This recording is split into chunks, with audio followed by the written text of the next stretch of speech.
That's what it's like on the receiving end.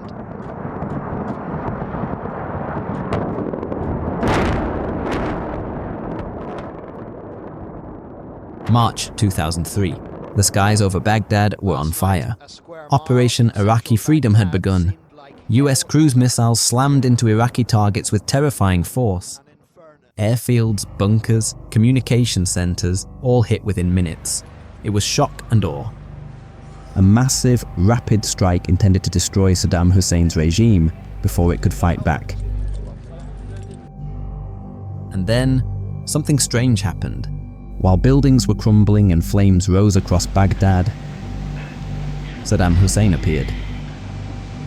On Iraqi state television, he was seated calmly behind a wooden desk, wearing his signature olive uniform, looking composed, defiant, in command. Millions watched. Iraqis, Americans, the entire world. The message was unmistakable that Saddam had survived. The airstrikes hadn't worked. The regime wasn't finished. He was still leading, still speaking to the nation.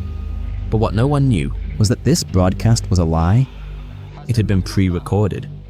And that single video became one of the most effective acts of psychological warfare in modern history. In the days leading up to the invasion, Saddam knew his regime was in danger. For months, US intelligence had been mapping targets. Satellite photos showed American tanks lining up along the Kuwaiti border. It wasn't a matter of if the invasion would happen, but when. So, Saddam prepared not just for battle, but for perception. Inside one of his palaces, he recorded multiple versions of a speech, each one tailored to different outcomes. In some, he was calm. In others, fiery and vengeful. Some mentioned casualties, others didn't. They were filmed in the same setting, under the same lighting, wearing the same clothes, but the words were calculated. The tapes were then handed to his media operatives with instructions: broadcast one as soon as the bombing begins. The goal was simple: convince the world that Saddam was unshaken, that he was alive, and most of all, that the Americans had failed. It worked. The video aired just as American missiles were lighting up Baghdad. Western news channels picked it up instantly. CNN, BBC, Al Jazeera. Saddam Hussein speaks live amid bombing, the headlines read. Even US intelligence analysts were unsure. Had they missed their target? Was this real time? The illusion held dash, long enough to throw the world into doubt. The confusion spread quickly. Inside US Central Command, generals paused. Their strategy had counted on eliminating Saddam early, decapitate the regime, force a collapse. But now, they weren't sure. Was he alive? Had the missiles missed? Was the broadcast live or staged? The uncertainty filtered through military channels, intelligence briefings, even the White House. Some analysts argued it was a body double. Others believed Saddam had escaped to an underground bunker before the first strike. And in that moment of hesitation, Saddam vanished. It wasn't the first time he used deception to survive. Saddam's rule had always relied on confusion, smoke and mirrors. He had built his power on fear, but also on myth. The myth that he could not be caught, that he could not be killed, that he was always watching. He employed body doubles for decades. At public events, parades, military inspections. Sometimes even his own generals weren't sure which Saddam they were speaking to. He never stayed in one palace for long. He rotated locations weekly. Often he would appear in two different places at the same time on television. Now, in the face of American invasion, he returned to the same tactics. And this time, the illusion scaled globally. As American troops pushed deeper into Iraq, Saddam's regime began to collapse. But his exact location remained a mystery. Signals intelligence couldn't track him.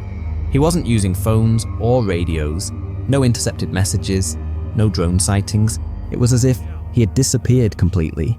Even Iraqis didn't know. Was he hiding in a bunker beneath Baghdad? Had he escaped to Syria? Was he dead, and the regime hiding the truth? But one thing was certain: the myth was still alive. That single broadcast, less than 5 minutes long, had bought Saddam weeks of confusion. And in war, confusion is power. Meanwhile, Saddam was constantly moving. He stayed in farms, warehouses, abandoned schools, never more than one night in any place. His few remaining loyalists shielded him, but no one knew exactly where he was, and that's how he wanted it.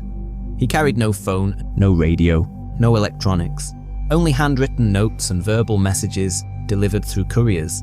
The man who once commanded one of the largest armies in the Middle East was now sleeping under floors and inside holes in the ground. By the summer of 2003, the regime had officially fallen. The statues were toppled. Iraq's government had collapsed. But one question remained. Where was Saddam Hussein? The CIA, Special Forces, and military intelligence launched Operation Red Dawn, a targeted mission to find him. Thousands of interrogations, raids, intercepted communications. Still, nothing. It had been months since that broadcast. No confirmed sightings, no new videos, just rumors. Some claimed he was dead. Others believed he had escaped across the border. Many thought he was waiting, plotting a counterattack. But the truth was far more humiliating. On December 13th, 2003, a tip led American forces to a small farmhouse near Tikrit, Saddam's hometown. Behind the building, beneath a layer of dirt and brick, was a crude hole in the ground, roughly 6 feet deep. No ventilation, no exit, just a small mattress, a pistole, and 2 rifles, both unloaded. When soldiers opened the hatch, they found Saddam inside. Bearded, thin, disoriented. He didn't fight, he didn't speak. The man who had ruled Iraq with an iron grip was pulled from the earth like a forgotten relic. No palace, no army, no cameras, only dirt, silence, and defeat. And yet, months earlier, he had fooled the world with one recording. One moment of televised deception. Saddam Hussein had shaken global confidence. He made the Pentagon pause. He made news anchors hesitate. He made his enemies ask, did we fail? That is the terrifying power of illusion. Not just to hide, but to manipulate what people believe, to buy time, to shift perception, to turn fear into strategy. The Saddam broadcast wasn't a speech. It was a weapon, a psychological shield, a ghost image meant to haunt his enemies for just long enough to disappear. And for a time, it worked. Because in modern warfare, the first casualty isn't truth. It's certainty. This is Red Vault, where the past is darker than you were told, and the truth isn't found in headlines, but in the shadows they leave behind.